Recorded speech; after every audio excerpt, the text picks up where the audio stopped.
Was how to stay safe while riding in rush hour traffic is our cycling expert Gord from CAPS Bicycle Shop. Good morning and welcome back to the show. Hi, good morning. Welcome to Bike to Work Week. Absolutely. Just for viewers out there who may have heard Bike to Work Week over the last little while but may not understand or appreciate why we're celebrating bikes and cycling to work or to school for that matter, give us an update on this. Well, look, any commute that you take that's less than 5 kilometers around your house, you can probably do it faster on your bike than taking a car out.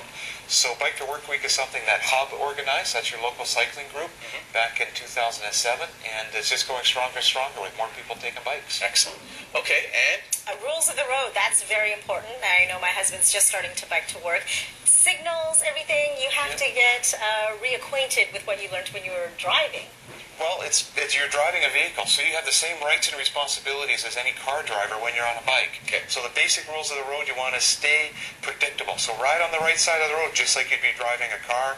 You can use hand signals, the left signal, the stop signal, that's the left signal. Well, that's the thing. We were talking about that last week. Do these signals still exist? Or apply as they did, because when you're going to get a driver's test, they tell you to observe those signals. But generally speaking, since you spend a lot of your time on your bike, do you generally just point to where you're going? Anything you can do to communicate to the drivers of what you're doing. So use the hand signals, point where you're going, but be predictable. So instead, if you're driving along the road and there's a bunch of parked cars, don't weave in and out of the parked cars, but stay a meter away from the cars, stay in a straight line, and then the cars know what you're doing, and you're predictable. Good idea. And follow the signal, stop at stop signs. Okay, we see a lot of cyclists that blow through the stop signs. Yes. Stop and wait. And one of the most dangerous situations for any cyclist is called the right hook. And that's where you're going to be going straight through the intersection, but the car that you're beside is making a right turn.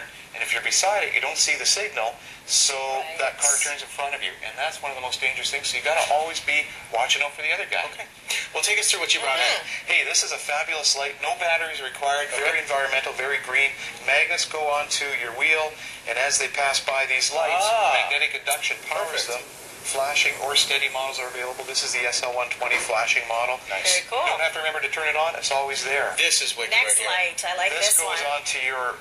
It's a blinky light like most other blinky lights do, but that's got a laser beam on the bottom there, and it creates a bike path. Let me, if I may, just illustrate that with our bike here at front. So the bottom, this laser. Okay, so here you've got the bike. Just get down here. Come on over there. Okay, and then in front of the bike, you just hit this button, and you get on the floor. When it's working, you can kind of see on the floor Laser beam. a laser light right there. There you go. There's a little light there. I don't know if you can see it at home. It's a little hard to tell, but anyhow. Creates a bike path. Creates a little bike path. It's all about being visible. Nice. Hey, you don't want to get lost in your commute, so a Garmin 810, that's the latest one from Garmin, the Garmin Edge 810. Touch screen, compatible with all your mobile devices.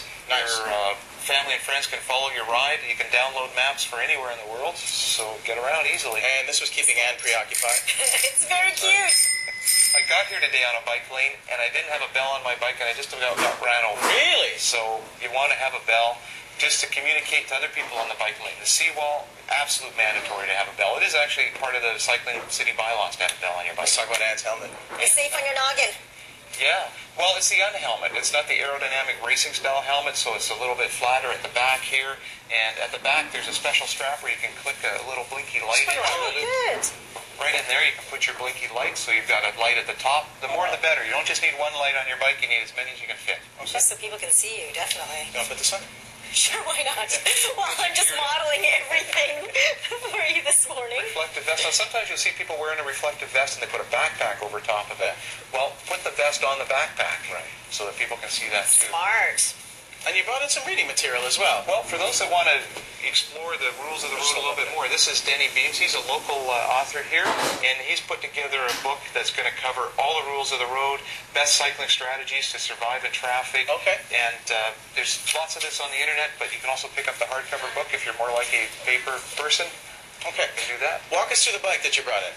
All right, well, here's what you want to have on your properly equipped commuter bike. I mentioned backpack earlier. You want to have a rear rack, and then you can carry your backpack in the trap or get some pannier bags. The rule of the road is don't carry anything on your body that the bike can carry for you. Okay. Let the bike carry it. I like a basket up front. Yeah, baskets are really handy. Fenders keep the water and muck off of you. This is a bike you should be able to get on just as you're dressed right now. Ride it in a suit and tie. Oh, okay. Fair enough. So you don't want to get the chain caught. in your pants. So a chain guard on there. Make sure your chain guard's on. Okay. And this is another generator light set on here too. Okay. This is made in Germany, Bush and Mueller generator power. And with the advent of LEDs, these are way back now. Oh, okay. Fair These enough. Oh, you can see the laser very there. powerful. Okay, well, we are out of time, Gordon, and you said I could ride on this, right? You sure can. Even though it's a lady's bike, you brought it for Anne. She's wearing a skirt, so she can't already. So I'm going to zip out, and Anne will let everybody know what they need to know. Take it Yes, away. if you'd like to purchase any of these bicycle safety gear or want to